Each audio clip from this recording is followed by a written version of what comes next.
Halo teman pemilih, Sampurasun. Kembali lagi bersama kami di awal tahun 2026. Podcast kita kemarin, Bapak-bapak, Ibu-ibu, kita mengundang dari Bawaslu, kita bercerita terkait dengan bagaimana proses penyelenggaraan pemilu dan juga pilkada di 2024 dan juga hal-hal lain. Nah, di awal tahun 2026 ini, teman pemilih, kita akan ngobrol banyak bersama dengan Ketua Divisi Hukum dan Pengawasan, kemudian juga Ketua Divisi Teknis Penyelenggaraan Pemilu. Di sini sudah ada Bapak Sandi Akbar Kelana dan juga Bapak Dedi Irawan. Ditemani juga oleh Kasubag atau Kepala Subbagian SDM dan Partisipasi Hubungan Masyarakat, Bu Yonalita Fevia, atau akrab dipanggil Bu Vivi. Baik teman pemilih, hari ini merupakan hari yang cerah, terbukti dari Pak Sandi, Pak Dedi dan juga Bu Vivi ya. Senyuman khas mereka membawa atau merubah suasana menjadi gembira dan riang. Oke, kita awali Bapak-bapak, Ibu-ibu. Ada Bu Vivi juga, saya tidak sendiri di sini. Mungkin Bu Vivi juga ada pertanyaan khusus mungkin kepada Bapak-bapak Kadif ya. Saya ke Pak Dedi aja khususnya kali ya. Karena lebih banyak tahu Pak Dedi, Bu. Iya. Karena sebelum dengan Pak Encep, Pak Dedi itu dengan Bu Pipi. Iya, lebih intimnya dengan hampir saya. 1 tahun kalau nggak salah ya. 1 tahun. Betul ya, Pak Dedi ya. SDM dan hukum. SDM, hukum dan SDM ya. Bisa diceritakan nanti Pak Dedi ya detailnya. Itu di skip sedikit itu apa sih? Baik, itu akan kita ceritakan semua di podcast hari ini. Baik, Pak Dedi dan juga Pak Sandi berangkat dari pengalaman pribadi sebelum mendudukan atau sebelum melangkahkan kakinya ke KPU Kabupaten Tangerang menjadi seorang pendidik ya. Dari Pak Sandi juga merasakan sebagai seorang guru, Pak Dedi juga seorang guru dan juga seorang dosen. Kira-kira pada saat itu terbayang nggak sih, punya angan-angan nggak bisa sampai menduduki jabatan di KPU Kabupaten Tangerang? Mungkin dari Pak Sandi dulu deh. Saya, kalau angan-angan memang sempat tidak terpikirkan tidak terpikirkan untuk sampai saat ini. Karena memang ada peluang, ada sedikit peluang, memang peluang pendaftaran ya, maksud daftar. Untuk daftar saya mencoba mendaftarkan diri untuk menjadi anggota KPU Kabupaten Tangerang. Itu memang kan dari persiapan itu kan kalau nggak salah dari mulai pengumuman sampai perekrut administrasi dan yang itu hampir 2 bulan 3 bulanan lah. Triggernya apa sih Pak? Triggernya, wah ini apakah pada saat itu memang gelisah dengan kondisi demokrasi di Tangerang atau memang ada aspek lain gitu? Kalau gelisah secara ini demokrasi Kabupaten Tangerang saya rasa sudah bagus ya dari tahun setiap pilkada, karena kan saya juga berangkat dari penyelenggara ya di ad hoc.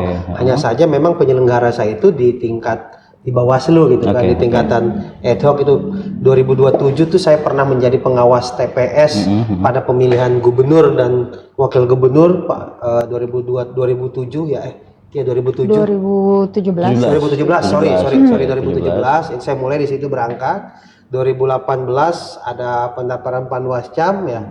Saya masuk di dalam Panwascam 3 Raksa. 2009 ya sebetulnya ya sudah ada sedikit basic ya untuk masuk ke dalam ranah penyelenggara.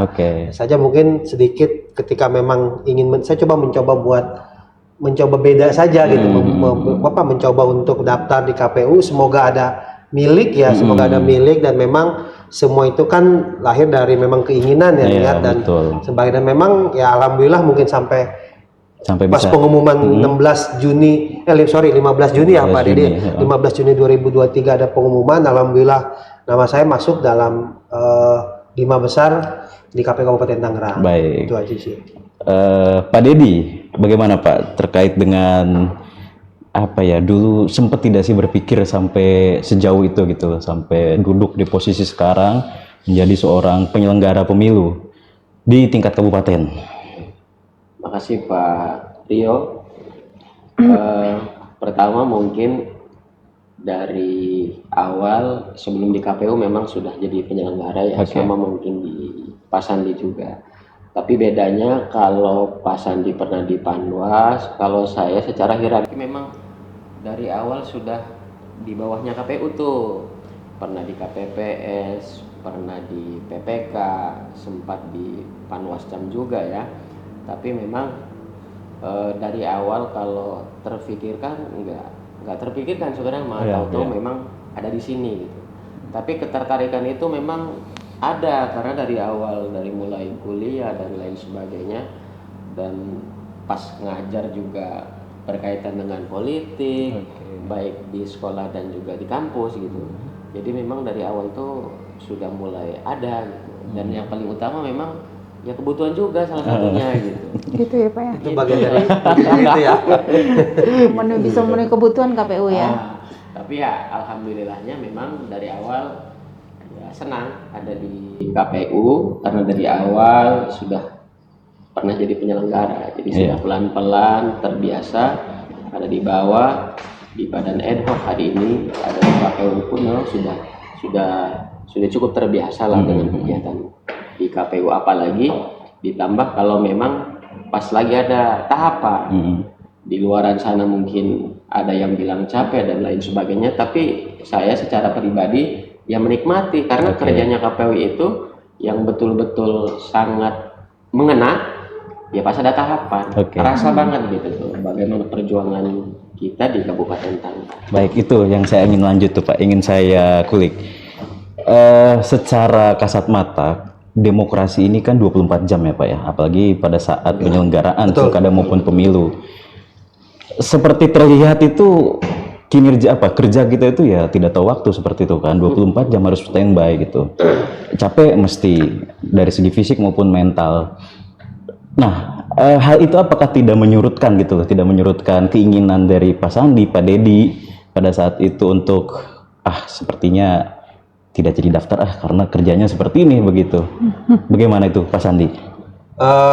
Pertama ya sebelum saya menjelaskan ke sana, saya pertama juga kan semua atas dorongan ya. Pertama memang dorongan dan doa restu ya dari istri tercinta, orang tua, begitupun kawan-kawan. Karena kawan-kawan yang memang hari ini kan mendukung itu, mensupport, termasuk di dalam keluarga itu kan bagian dari bagian dari bahasanya, bagian dari support untuk kita ingin lah gitu kan, ingin coba, bukan mencoba ya, ingin terjun ke dalam, kita langsung pengen terjun di tingkatan memang kabupaten. Itu kalau berbicara 24 jam kan jelas. Dalam pelantikan pun saya masih ingat, dalam kata-kata pelantikan itu ya kita harus bekerja ya kan, karena kan tidak ada hari kalender. Karena sempat saya masih ingat mengutip kata Pak Hasim ya, karena memang yang melantik kami itu Pak Hasim ya, Ketua KPU RI. Pak Hasim itu sempat ya KPU itu 24 jam gitu kan, 24 jam kan hari kalender, tidak ada hari kerja. Dan memang jangan sampai ketika memang tahapan itu HP ya, kita masuk komunikasi itu terputus. Memang dulu ketika memang sebelum di KPU sempat tuh kalau udah jam 8, jam 9 pasti mau ada pesawat tuh HP saya. Tapi ketika memang masuk dalam KPU, ya HP saya punten ya, teman-teman mungkin di tingkatan di tingkatan bawah ad hoc lah, karena kan kita dilantik 16 Juni ya 2023, kita langsung kejar ya, langsung berlari mempersiapkan daftar pemilih pleno, daftar pemilih tetap lah di kabupaten itu. Jadi 24 jam itu kita on time HP itu gitu kan. Mungkin ada sesekali memang kawan-kawan dan partai politik yang memang tidak diangkat. Karena kan secara divisi juga kan saya lebih ke eksternal ya, eksternalnya itu ke partai politik, di mana hashtag kita KPU itu kan harus melayani ya. Jam berapapun itu ya kita harus melayani mereka gitu kan. Mungkin kalau ada yang mungkin mengerti ya partai politiknya gitu, tapi secara komunikasi, koordinasi kita lah KPU Kabupaten Tangerang dengan partai politik di Kabupaten Tangerang, saya rasa sudah bagus lah. Pak Dedi juga sama, merasakan hal yang sama dengan Pak Sandi pada saat itu? Merasakan jadi luar biasa sekali kalau pas lagi tahapan. Sudah capek, tapi mau nggak mau kadang di satu hari, di satu waktu itu harus berbagi kegiatan. Paginya di kegiatan A misalkan, sorenya di kegiatan B, karena memang bicara kerja KPU semuanya sudah terstruktur, terjadwal, tidak boleh lewat batas misalkan, karena bisa saja kena sanksi administrasi dan lain sebagainya. Saya merasakan betul, apalagi momen-momen kegiatan pemilu, karena luar biasa padatnya, sampai-sampai di satu momen barang Bu Vivi lah sudah kita keliling di satu kecamatan ke kecamatan yang lain, ya memang untuk mengawal teman-teman pelantikan KPPS pada saat itu. Luar biasa sekali gitu. Baik. Begini, rasa itu kan tercipta ketika kita sudah melakukan itu ya. Terus kemudian dari titik pekerjaan yang sudah terbayang, ya mungkin kan bapak-bapak di sini sudah memiliki pengalaman ya di Badan Ad Hoc dulu. Kerjanya memang begitu keras ya untuk bagaimana kita mengadakan pesta demokrasi seperti itu. Dan itu pun tidak menyurutkan keinginan bapak-bapak untuk tetap mendaftar ya pada saat itu. Sehingga 16 Juni 2023 bapak-bapak dilantik di Imam Bonjol di kantor KPU Republik Indonesia pada saat itu ya. Sudah terbayang pada saat itu untuk duduk di posisi atau di ketua divisi apa gitu, Pak Sandi sudah terbayang pada saat itu? Terbayang sih enggak ya? Saya harus duduk di divisi ini seperti itu. Kalau terbayang sih apa Dede ya? Karena apa namanya? Kita diskusi 5 orang ya setelah pelantikan, karena harus menyelesaikan berita acara ya pemilihan ketua dan divisi-divisi yang harus dikirim ke provinsi. Tidak terbayang juga ya, hanya kita ngobrol diskusi, karena kebetulan kan kalau bicara hukum, kebetulan kan Pak Dedi itu kan sarjana hukum, jadi kan cocok. Cocok gitu. Cocok gitu kan. Nyocok-nyocokin aja gitu ya. Karena apa ya, kalau untuk terbayang kan ya memang di hari itu juga kita kan ngobrol lah, memang sempat ngobrol berlima setelah pelantikan. Alhamdulillah memang semuanya sudah menyepakati ya masing-masing di divisi. Kalau ada Bapak Pak Endi ya, Pak Endi pun memang langsung, kalau Pak Endi langsung ya karena kan dia mungkin lebih tertarik dengan data ya, dia hobi dia mungkin dengan menulis dan sebagainya, dia hobi tuh seperti itu. Kalau memang dengan Pak Endi sempat ini juga karena hukumnya aja sebenarnya hukumnya. Tapi tidak terjadi polemik ya pada saat pemilihan divisi ya? Enggak. Kita menerima saja. Karena memang sudah jadi keputusan bersama dan harus cepat juga. Ya kita bilang Bismillah, walaupun memang sudah masuk tahapan pada saat itu ya. Jadi mau tidak mau, suka tidak suka, ya harus langsung gerak aja gitu. Bismillah. Gitu. Kerjaannya udah terbayang ya Pak ya? Kalau terbayang sedikitnya sudah sih ya, karena apalagi bicara tentang ya di divisi hukum itu kaitannya terutama etik lah ya. Iya, divisi hukum dan pengawasan, yang diemban oleh Pak Dedi Irawan. Sempat terbayang nggak dulu akan berpartner dengan Bu Vivi? Ya nggak terbayang. Karena kecelakaan aja nih kayaknya bareng-bareng sama saya nih.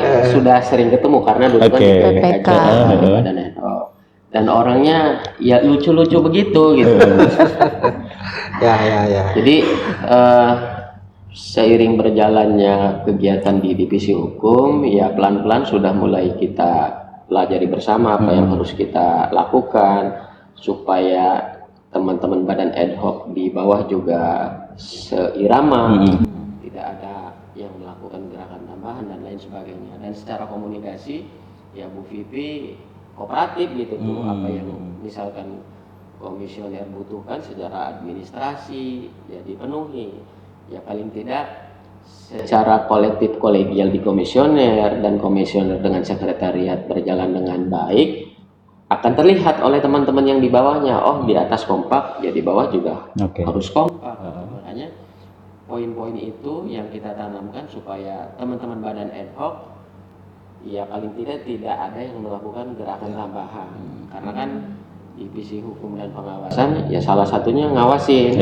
Kalau mereka misalkan setelah dilantik melakukan kesalahan, disanksi, ya mereka juga harus siap kalau misal ya kita berhentikan. Baik, cerita tadi mengawali pembicaraan kita baru awal ya? Oh iya, ini baru awal. baru lumayan juga udah panjang. Tapi bukan sebelum pembukaan saya siap. mau mencicipi kopi dulu ya. Ada breaknya nggak? Jadi biar nggak terlalu Silakan diminum kaku dulu ya. Kak Dedi. Minum Diminum dulu, dulu. ya. Saya sebetulnya pengen nanya ke Pak Dedi gitu ya. Gimana tuh, Bu? Setelah di KPU ini dulu kan mungkin orang melihat KPU itu mungkin banyak enaknya lah ya gitu ya. Walaupun mungkin pekerjaan berat gitu, tapi adalah hal-hal yang kelihatannya tuh enak gitu ya. Dan ternyata setelah saya melihat juga beberapa anggota KPU ada juga ngeluhnya gitu loh. Salah satunya Pak Dedi kali. Nggak bisa saya spill ya di sini ya. Ini Gitu ya. Karena kan ini 5 orang doang. Iya, ada gitu ngeluhnya ya. Oke. Nah, kira-kira nih kalau Pak Dedi atau Pak Sandi ini ada nggak sih penyesalan? Oh, ternyata KPU ini nggak seindah bayangan-bayangan di awal atau nggak seindah omongan orang yang di awal yang saya dengar. Nah, itu ada nggak sih kira-kira itu dan menyesali nggak sih gitu? Ih, kenapa sih saya harus di KPU? Kayaknya nggak banget deh ternyata gitu ya. Itu gimana tuh Pak Dedi atau happy-happy aja lah gitu kayaknya asik-asik aja gitu. Makasih Bu Vivi. Pertama mungkin dari awal kita mendaftar di KPU pasti sudah kita pikirkan manis pahitnya, baik buruknya, dan setelah saya di KPU merasakan betul bagaimana kita betul-betul bekerja itu kayak gimana gitu. Soal kemudian kita seperti burung Madura kerjanya 24 jam, ya kita tetap happy aja gitu. Apalagi saya bilang di awal kalau lagi ada tahapan, karena mau tidak mau suka tidak suka kalau lagi tahapan dianggap ya yang sedang punya pesta itu ya KPU. Makanya kita harus betul-betul menjaga betul kinerja kita dengan sebaik-baiknya supaya nanti terlihat oleh publik pun yang menjaga ruh dari demokrasi ini ya salah satunya KPU. Kalau dibilang ada ngeluhnya enggak? Secara manusiawi pasti ada saja ya. Pertama tadi Pak Sandi bilang HP harus on terus karena sewaktu-waktu kita harus dikontak jam berapa harus Zoom dan lain sebagainya harus siap. Apalagi misalkan saya masih ingat tuh kalau hari H pencoblosan tuh itu HP itu terus berdering dari pagi dari jam 7 mulai pemungutan sampai jam 1 itu sudah pasti harus siap ditanyain oleh teman-teman Badan ad hoc kalau ada kekurangan logistik dan lain sebagainya. Tapi ada berkahnya luar biasa. Saya di KPU, saya nambah anak ternyata. Secapek-capeknya pulang pagi, ternyata bertambah anak pas pemilu gitu. Alhamdulillah. Luar biasa itu. Jadi kata teman-teman juga, padahal pulang pagi terus, tapi tetap jadi katanya. Berkah. Jadi buatnya di sela-sela ini ya, di sela-sela penghujung waktu kali Pak. Obat stres berarti ketemu istri di rumah ya Pak Dedi ya. Seperti Pak Sandi mencintai istrinya. Iya. Iya, Pak Sandi juga bagaimana Pak? Tadi yang diceritakan Pak Dedi. Kalau saya juga sama lah. Kangen secara manusiawi pasti kan lelah ada lah. Cuma kan tidak bercerita. Kalau kata-kata sakti Pak Dedi itu kan laki-laki tidak pernah bercerita. Taunya keluar anak aja ya Pak iya. istri ya. Karena memang ya ketika memang ketika sudah dilantik 16 Juni 2023 itu ya harus siap segalanya. Apapun itu ya siap untuk segalanya. Ketika memang mengeluh itu mengeluh itu kan bagian dari kelemahan jiwa. Gitu kan. Cukup diri kita saja yang memang merasakan itu gitu kan. Tidak dengan sekeliling kita gitu kan. Jangankan untuk orang lain, istri kita pun jangan sampai tahu kita untuk lelah atau seperti apa. Hanya lelah pijit doang ya, seperti itulah gitu. Maksudnya kan ketika hal-hal yang lain kan tidak untuk berceritakan ke bukan tetangga ya, kawan-kawan ataupun yang lainnya. Itu saya menikmati itu.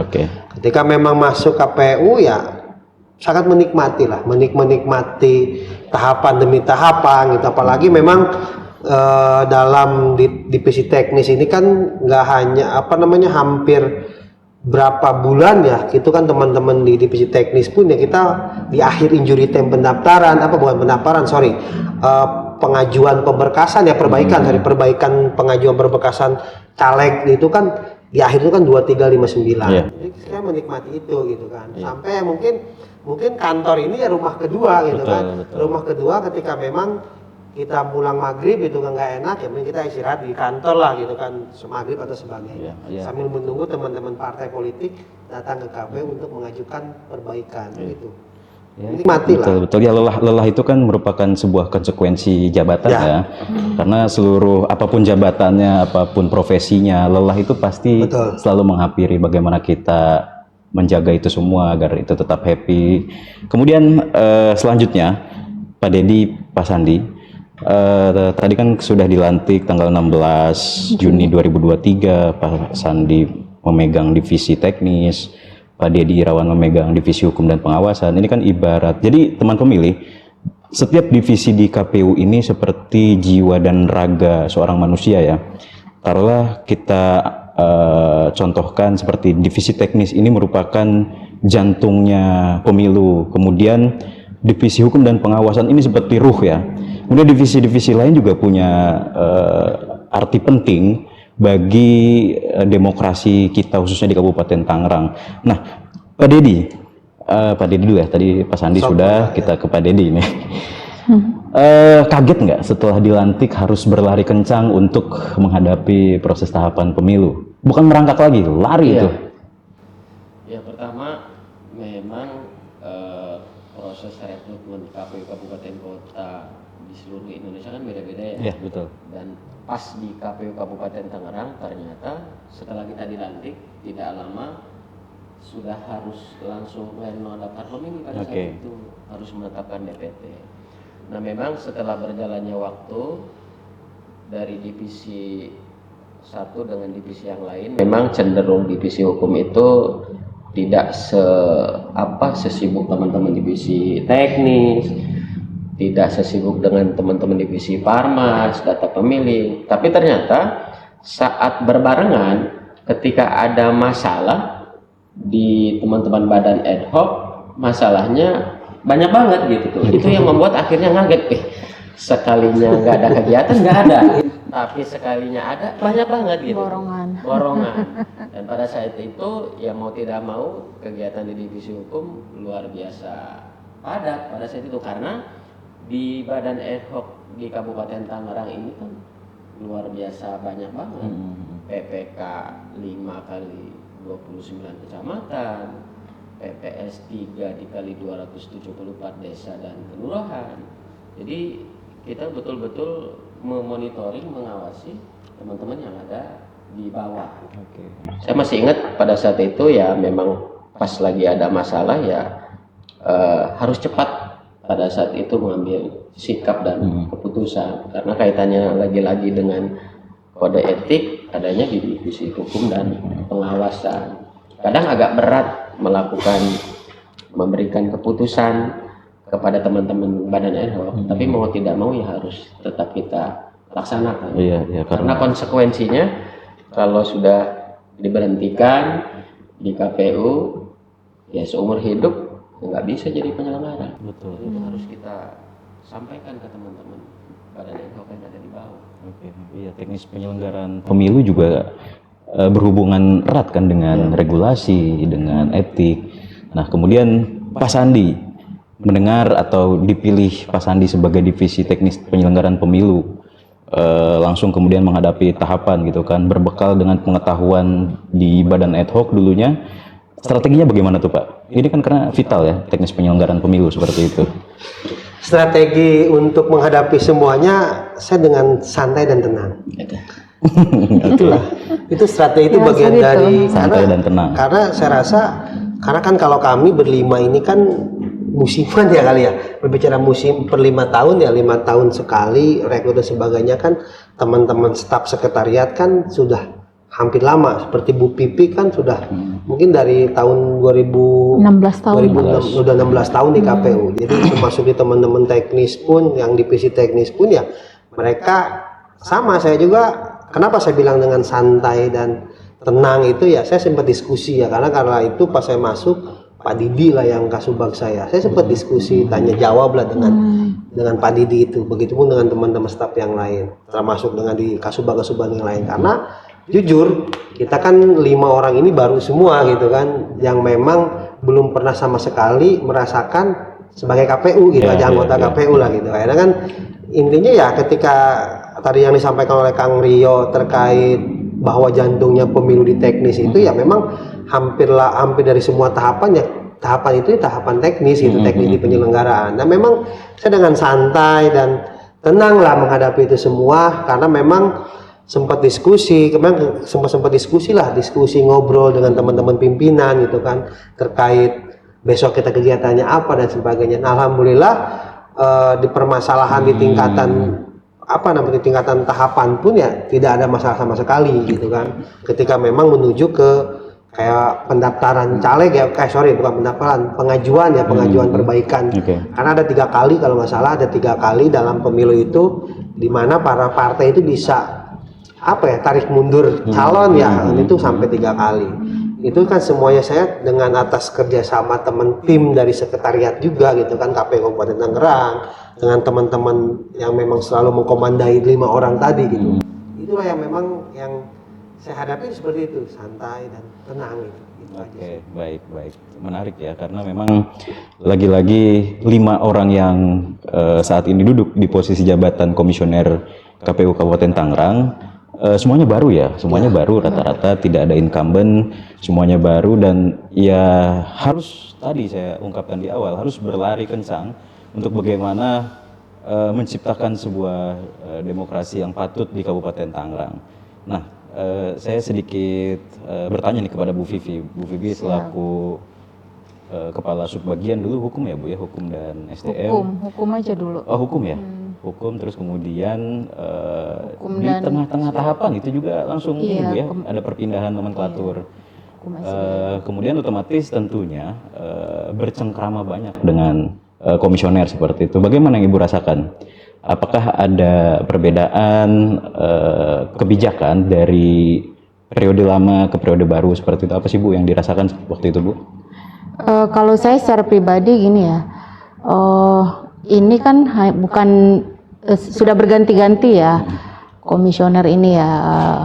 Saya sudah beberapa kali lah berinteraksi dengan orang-orang yang berbeda, termasuk pada saat berinteraksi dengan Pak Sandi dan kawan-kawan yang memang notabene itu baru semua ya. Ya kalau dari segi hubungan personal, hubungan pekerjaan sih nggak ada lah, karena memang saya juga memahami bahwa kita di sekretariat itu kan harus memberikan dukungan administrasi kepada beliau-beliau ini ya, supaya pemilu itu tetap berjalan sesuai dengan harapan gitu. Kalau terkait kebijakan-kebijakan ya tentu aja ada perbedaan-perbedaan ya, kan kita regulasinya dari KPU RI ya, sebagian besar ya. Paling hanya dari cara aja sih, pola-pola kepemimpinan aja sih yang agak sedikit berbeda, dan itu enggak menjadi persoalan yang berarti buat saya gitu loh. Masih bisa dijalani sampai sejauh ini ya. Mungkin tadi Pak Dedi juga bilang kita masih bisa bekerja sama dengan baik ya Pak ya, nggak ada persoalan gitu. Baik. Itu. Sempat terus didampingin terus ya. Oh iya. Didampingi kemanapun ada. Sebenarnya Pak Dedi ini paling senang kalau didampingin sama saya Pak. Jadi makanya saya sedikit ya, maksudnya setiap ada monitoring gitu kan, itu pasti Pak Dedi itu pengennya dengan Bu Vivi. Iya, betul. Entahlah, saya juga sebetulnya pengen bertanya ya, ada apa gitu sebetulnya Pak? Coba Pak Dedi. Yang ngebuat jadwal bukan komisioner. Oh iya. Tapi Pak Dedi selalu request bareng sama saya tim gitu. Ya karena monitoring kita ini kan monitoring itu begini teman pemilih. Jadi karena luas cakupan di Kabupaten Tangerang ini sangat lumayan ya, 29 kecamatan dan juga ratusan desa. Jadi memang perlu adanya monitoring secara berkala, dan itu dilakukan oleh komisioner dan juga sekretariat gitu. Dan yang unik di sini adalah Pak Dedi klopnya memang dengan Bu Vivi selaku kasubagnya ya, selaku kasubag hukum, dan memang itu sinkron ya, Pak Dedi sinkron karena kan beliau dulu pemangku kasubag hukum dan juga Pak Dedi ya sampai sekarang pemangku divisi hukum dan pengawasan seperti itu. Nah kemudian ya alhamdulillah ya, memang yang diceritakan Bu Vivi benar bahwasannya memang tidak ada kendala apapun dalam pola hubungan dari sekretariat maupun komisioner, sehingga demokrasi yang kita lakukan atau pesta demokrasi yang kita lakukan pada saat pemilu maupun pilkada itu berjalan dengan lancar? Ya, alhamdulillah. Ada sengketa? Tidak ada kan? Alhamdulillah tidak ada. Tidak ada, alhamdulillah. Dan itu berkat ya kolaborasi antara sekretariat dan juga semua elemen dari mulai komisioner, sekretariat, pemilih dan juga peserta seperti itu. Kemudian kita masuk ke tantangan dan hambatan ya. Tantangan dan hambatan kita refleksi sebentar di 2024. Kota atau Kabupaten Tangerang ini kan apa bahasanya ya, heterogen ya, banyak dari kelas sosial pun dari paling bawah sampai paling atas ada, dari segi ras pun ya tadi banyak ya, dari suku Jawa ataupun berbagai macam suku Sumatera dan lain-lain. Itu bagaimana sih Pak Dedi untuk ini, mungkin dari konteks pengawasan ya yang dilakukan oleh Pak Dedi, bagaimana ini menciptakan sebuah harmoni di Kabupaten Tangerang yang terkenal dengan 1000 industri ya, 1000 industri ya. Bagaimana Pak Dedi menyikapi sebuah hambatan dan tantangan yang ada pada saat itu? Makasih. Pertama kita lihat secara histori, memang Kabupaten Tangerang ini dari tahun ke tahun ya, kalau soal gugatan di Mahkamah Konstitusi itu kan selalu nihil. Dan saya berharap betul di periode saya ya tidak ada gugatan ke Mahkamah Konstitusi. Hal-hal yang sering kita sampaikan, teman-teman komisioner sampaikan ke teman-teman yang ada di bawah, terutama teman-teman lakukan apa yang harusnya teman-teman lakukan sesuai tupoksinya masing-masing. Tidak ada gerakan tambahan dan lain sebagainya. Sering kita ingatkan, karena teman-teman hari ini mau kemanapun, label penyelenggara itu akan tetap melekat. Mau teman-teman kondangan, mau teman-teman di rumah, gitu tuh. Apapun bungkusnya melekat. Apapun bungkusnya, teman-teman pasti akan melekat. Kenapa harus saya sampaikan begitu? Karena ada case begini, teman-teman misal sedang bepergian, kondangan lah misalkan, teman-teman sebagai penyelenggara harus netral, tidak boleh berdekatan misalkan dengan peserta.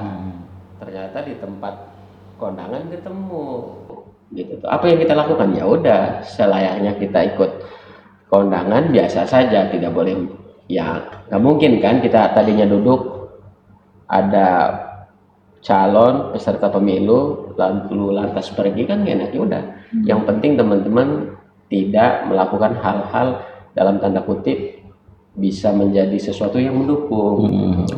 Dan itu kita sampaikan di forum resmi, forum santai, karena di beberapa kegiatan ada BIMTEK kode etik, kita sampaikan terus.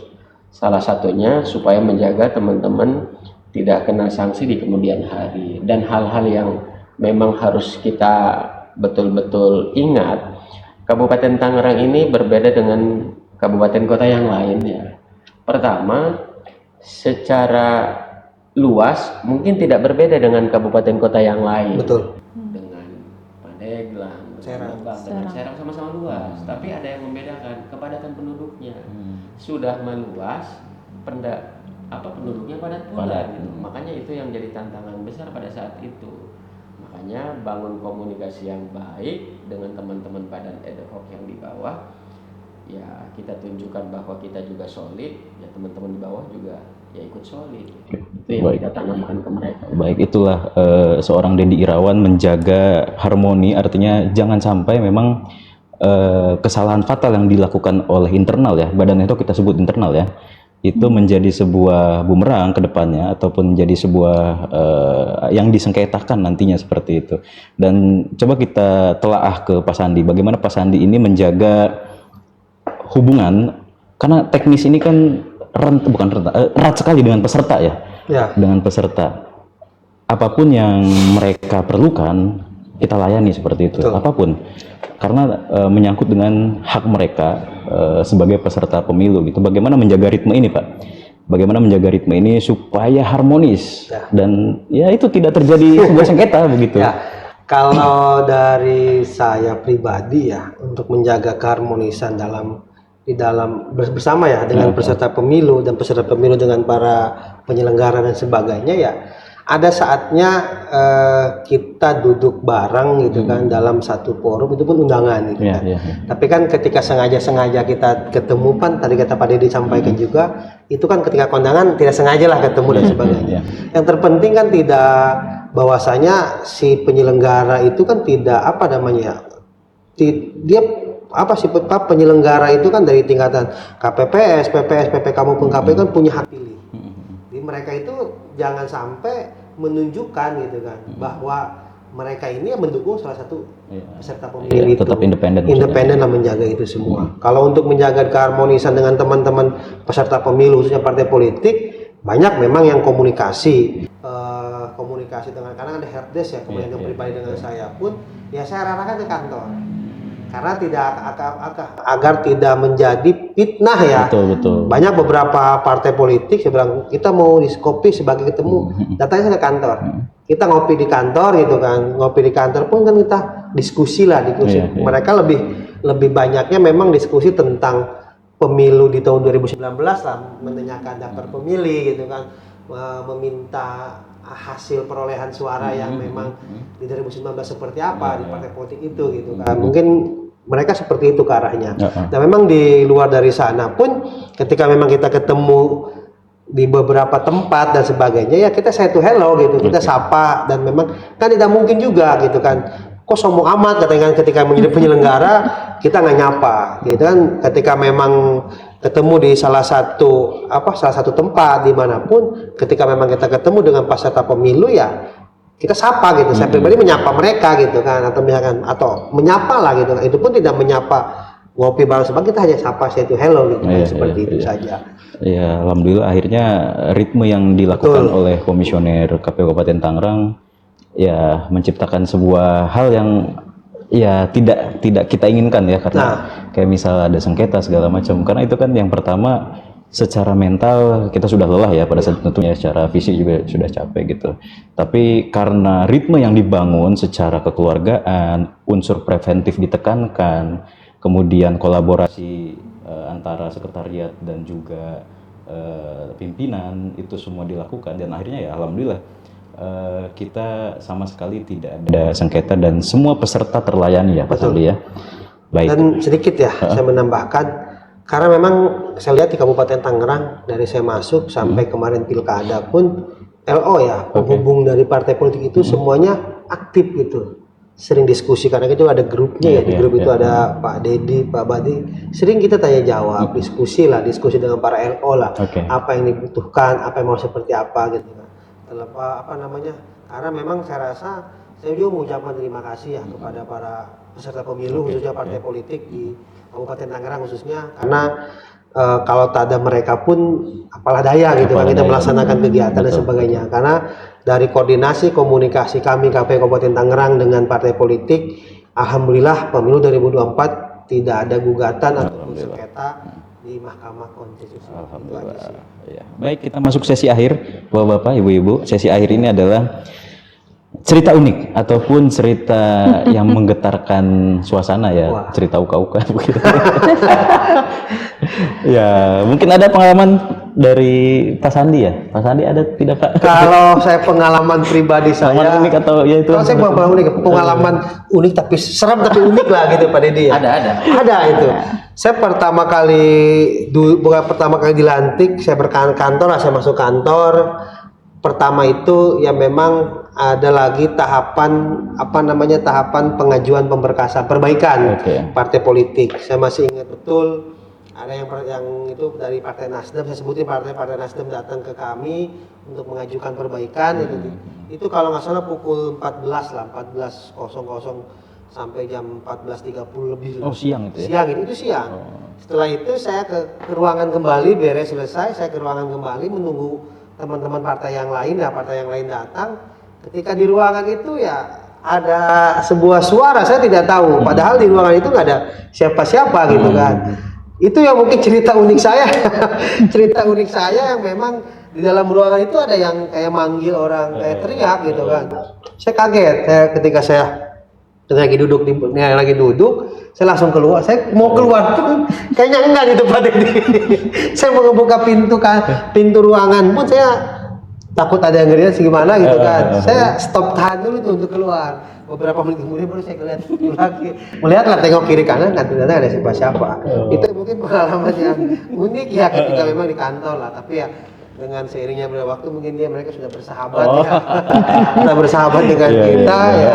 Sudah tidak ada gangguan lagi lah. Oke. Mungkin itu kan. Tapi itu tidak dipastikan memang tidak ada orang di sana ya. Tidak ada orang sama sekali. Karena kala itu kebetulan memang teman-teman pimpinan yang lain lagi ada kegiatan kalau nggak salah, karena kan itu pembagian karena kan pembagian tugas ya. Bagaimana caranya kan kita 5 orang dengan beberapa tahapan ya kita harus melaksana semuanya.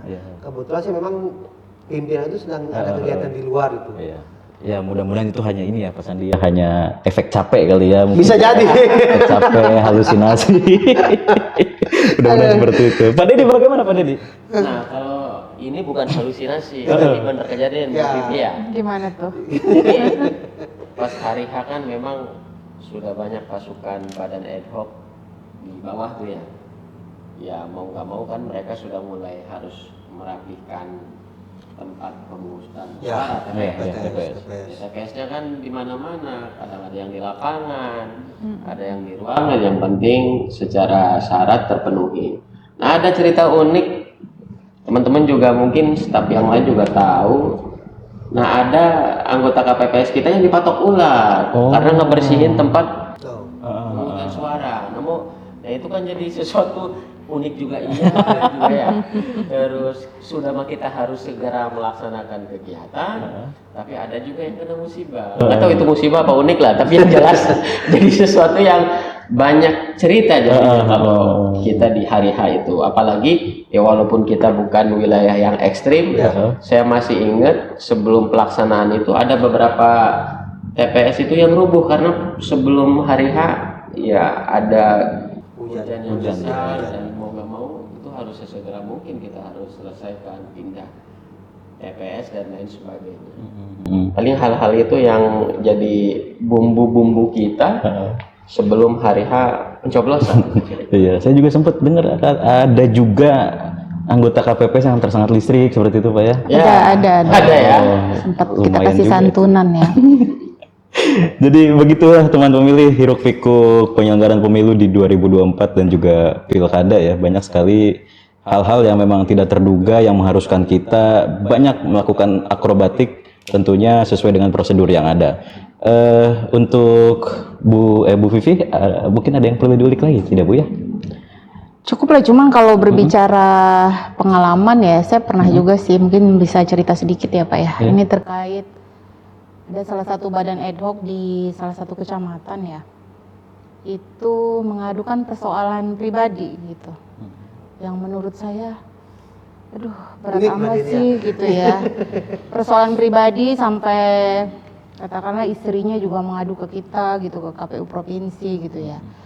Ya bagi saya sih ya ada lucu-lucunya juga gitu ya, maksudnya kita udah ngurusin pemilu, ngurusin urusan-urusan personal juga gitu. Perasaan jadi. Iya, ngurusin perasaan gitu ya, gimana caranya mendamaikan mereka berdua gitu kan. Itu ya begitulah ya, ternyata ya komplit gitu ya. Karena kita bekerja untuk pemilu juga, ternyata ada juga karena di SDM juga pada saat itu dengan Pak Dedi kita sampai panggil orangnya, sampai curhat-curhat yang begitu juga ya Pak Dedi ya. Yang begitu gimana sih? Iya.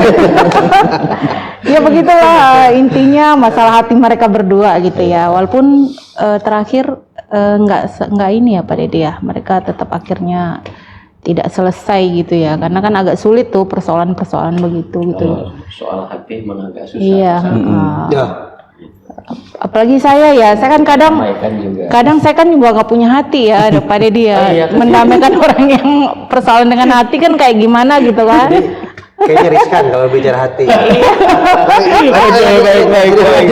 Semoga nggak ada lagi ya di pemilu-pemilu berikutnya ya, itu yang berkesan. Ya, mudah-mudahan di pemilu dan pilkada yang akan datang semua aspek kita perhitungkan ya, karena KPU RI yang membuat regulasi, mudah-mudahan regulasi ini tidak membuat banyak hal-hal menjadi efek domino seperti itu. Ya, kita berdoa saja mudah-mudahan pemilu dan pilkada ke depan lebih baik, khususnya di Kabupaten Tangerang, Bapak Ibu-Ibu. Dengan berakhirnya sesi cerita unik dan juga ataupun mistis ataupun luka-luka ya kita sebut. Maka berakhir juga obrolan kita pada podcast awal tahun di 2026. Terima kasih Bapak-Bapak sudah menyempatkan waktunya, sama-sama. Bu Vivi, Pak Dedi, Pak Sandi. Mudah-mudahan kita bisa ngobrol lagi di lain kesempatan. Masih banyak sebenarnya yang pengen diulik, cuma waktu yang memisahkan kita. Mudah-mudahan tidak bersedih, mudah-mudahan selalu sehat semua Bapak-Bapak, Ibu-Ibu. Teman-teman pilih, seperti itu. Mungkin kita akan kembali di podcast lainnya. Wassalamualaikum warahmatullahi wabarakatuh. Waalaikumsalam warahmatullahi wabarakatuh.